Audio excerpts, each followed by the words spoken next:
Maybe. Hi, my name is Noah, and I want to tell you a story about a legend! Chapter 1. Noah was born in 1998. He was a child of the gods.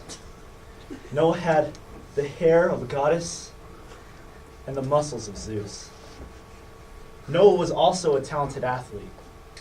He played at elite levels, and players feared him. They paid homage to him by giving him medals and gifts so that Noah wouldn't rain his wrath down on them. But Noah, being the kind, sexy, generous person he is, gave back. Noah gave back by doing multiple speeches across the country talking about disabled sports. Now, Noah was also a full-time student at Animas High School. And his creative genius knew no boundaries. But his genius also was elsewhere. And it proved troublesome for Noah to be able to maintain being awesome and being in school. But then one day, Lori, the great teacher of the South, gave him an assignment called the Senior Project.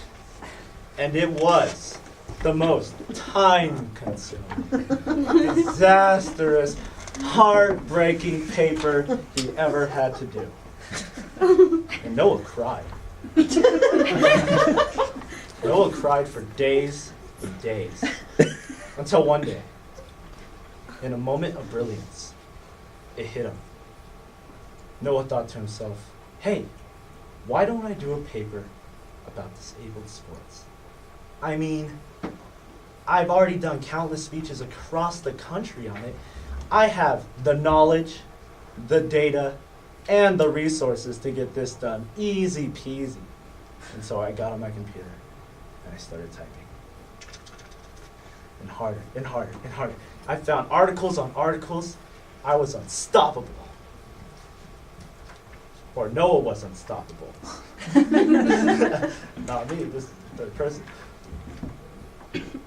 Chapter 2, Meeting with the Mentor. Now, Noah was doing his research and he was making an outline. And during his outline, Noah was doing his research, making an outline. And it was about time to show what he knew to his wise mountebank mentor, Kyle Talley. But Kyle had something else in mind. When Noah met with the wise master on top of the hill, he handed him his paper of godly research. And Kyle stood there, silent. Quiet they were for minutes and minutes. Kyle, Noah, just waiting in anticipation, pens tapping. Then Kyle broke the silence. He looked up at Noah and said, "Diddle tank, this is weak sauce." Noah was devastated. Kyle wanted Noah to change his project. And the reasons were because what Noah already stated. He had done so many speeches on it and he had so much research on it that it wasn't expanding his thinking.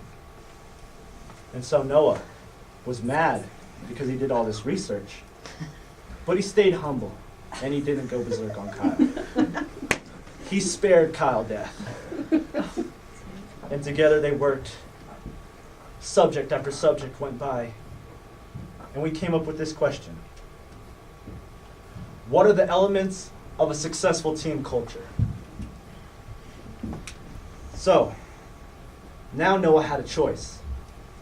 He could take the road less traveled, journey into the void, or he could go back to his lavish, comfy lifestyle that most gods are accustomed to. But Noah ventured on. He took a chance on this project, and he took a chance on the problems to come.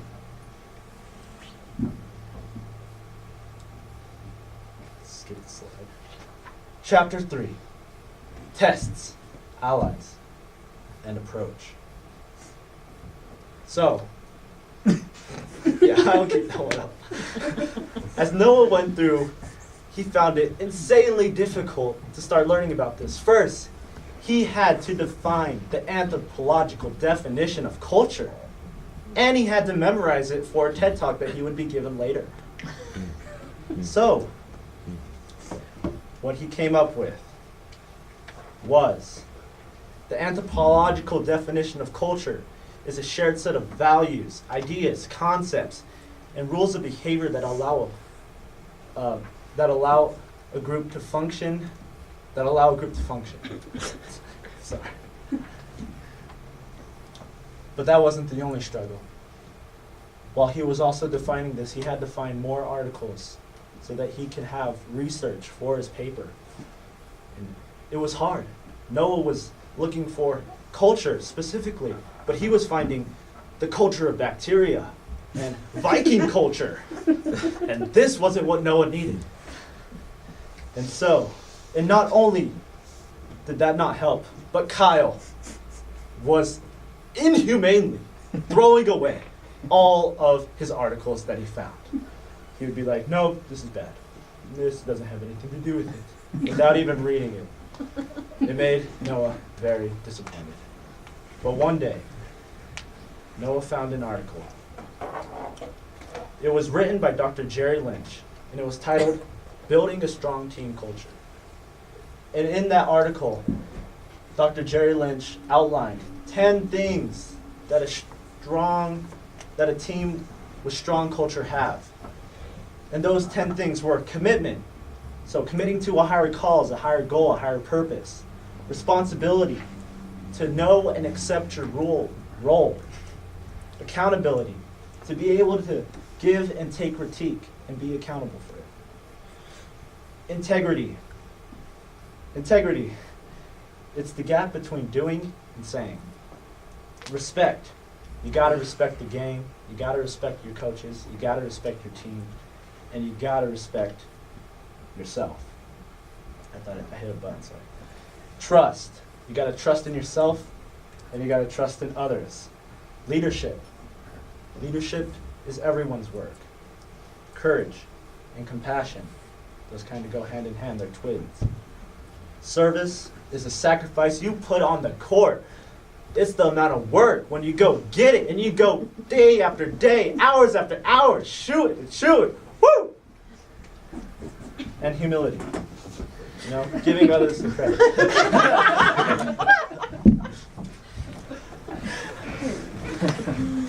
Not only did Noah find this article, he found another one that was titled Leading from the Center, a comprehensive examinations of players who occupy central playing positions and leadership roles in sports. And what he found are two things. One, there is a correlation between teams that play central positions in sports and leadership, as you may not know. And secondly, there are 4 types of leaders. There's the task leader. He does all the decisions in a game. He's the one who's mindly telling guys where to go, where they need to be stronger. He's keeping everyone focused on what they need to be doing at the time. There's the motivational leader. He is the leader of the field. He gets everyone hype.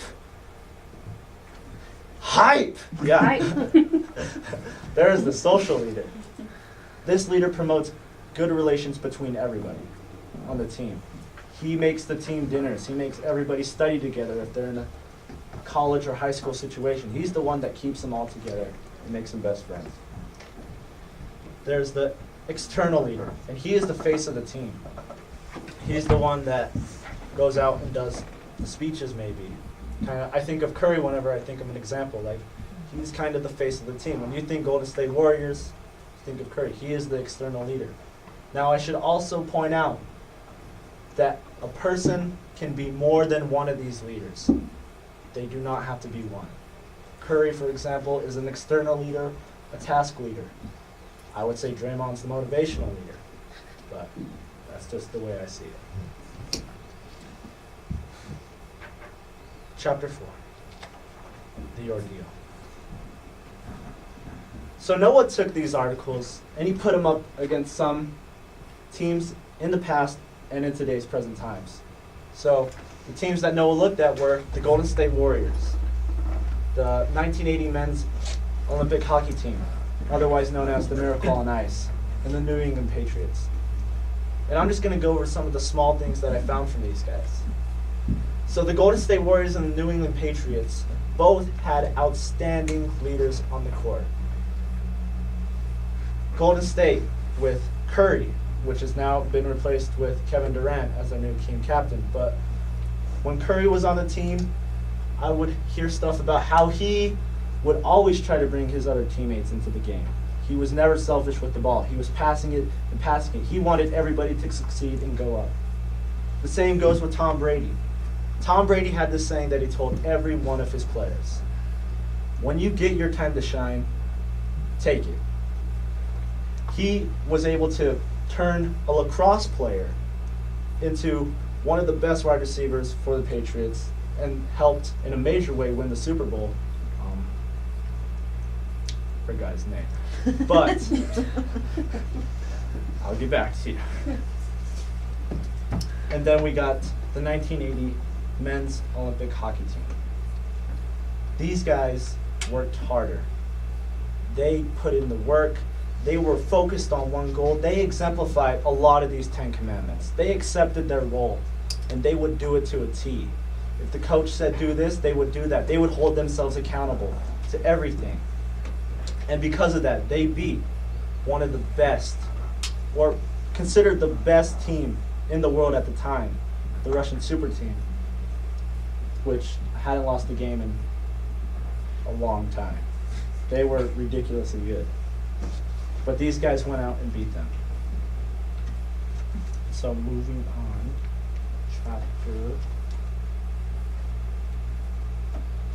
chapter 6, the results. So you might be asking yourself, why is this important? Like, what am I going to get from it if you don't play sports or if you don't do any of this stuff? Well, this is important because as the world changes, sports are constantly changing as well. New technologies are being made every day that can help that help test performance. Oh my God! That help test performance of their mental and physical abilities. And this is also helpful for not only on the sports side, but outside. You know, coworkers need to have a strong culture to be able to work together effectively. And then this is helpful for me because I got accepted into the University of Illinois and to play wheelchair basketball. And so to have the knowledge to be able to create a good team culture with my fellow teammates will be most helpful in my pursuits. Thank you.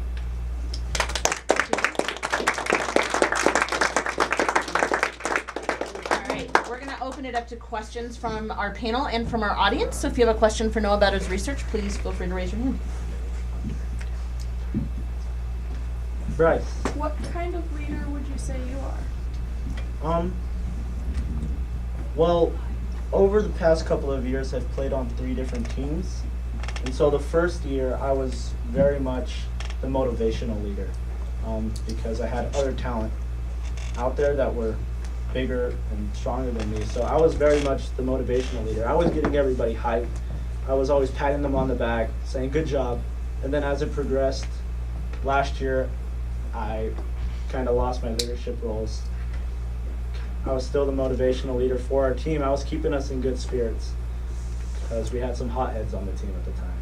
And then this year I have kind of switched 360 because I worked really hard and became probably one of the best players on my team. And so now I've taken the role of the motivational leader, the motivational leader, the external leader, and the task leader. That's kind of how I've evolved over time, just because as I got better, the requirements that my team needed me to step up in these certain areas, I stepped up for my team. Laura? Now, if you had to pick one of those 10 commandments that's like the most important in establishing a team culture, which one would it be and why? I would say it's trust, especially in the sport that I play in, of wheelchair basketball.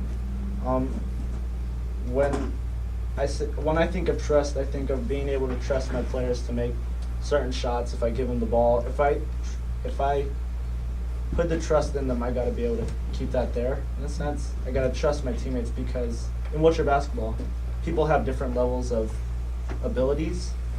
And sometimes when you're in the heat of the game, you tend to lose focus of what their abilities are and make bad plays. And then if they miss a shot with an easy shot, sometimes in my brain, I'm like, oh, I can't trust them with the ball anymore.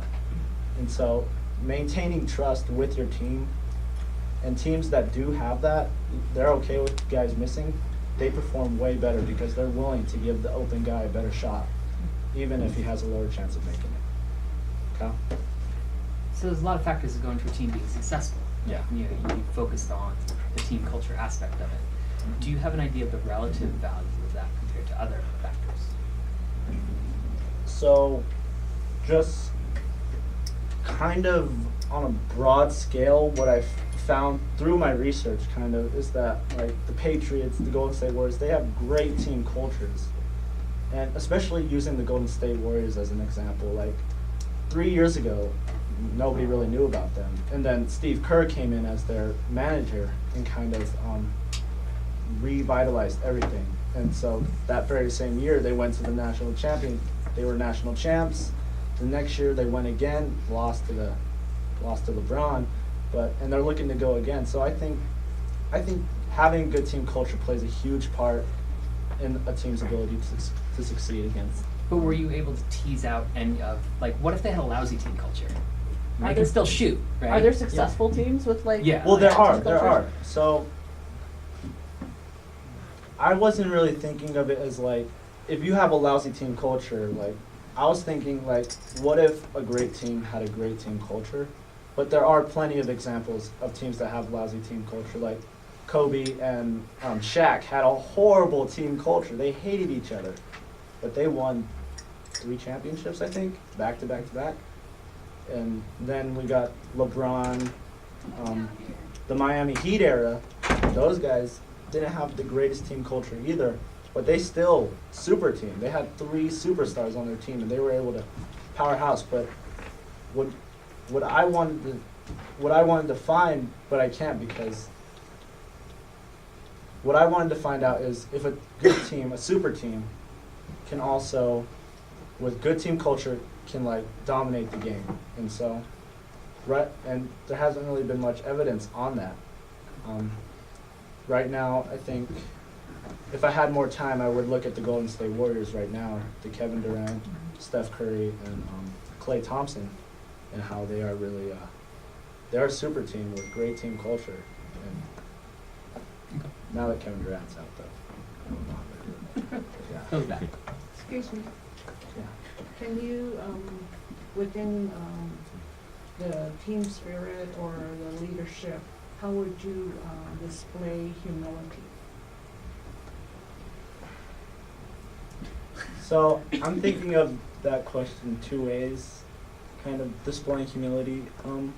One is off-court and on-court for me. So on-court humility would be kind of always, even if they miss the ball, I always make sure I go up and like give them like, say it's okay, like give them and if they make it, I freak out for them. Like, I'm really trying to get their hopes up that like they're doing something. Then off-court humility, I would say, is just kind of bringing them into the light. You know, a lot of times, a couple of years ago when I was being recruited by colleges, my buddy Dago was next to me, and he wasn't as good as me, but you know, I brought him into the light of the coach at University of Illinois as well, and he got on the team. he graduated the year before me, and so the University of Illinois guy saw him and recruited him as well to come to the team. So I think it's just being humble by bringing everybody into the light and not just trying to take it for yourself. Thank you. Great, that's all the time we have for questions. So Noah, thank you very much. If you would step outside for a moment, we will deliberate and call you back in. That camera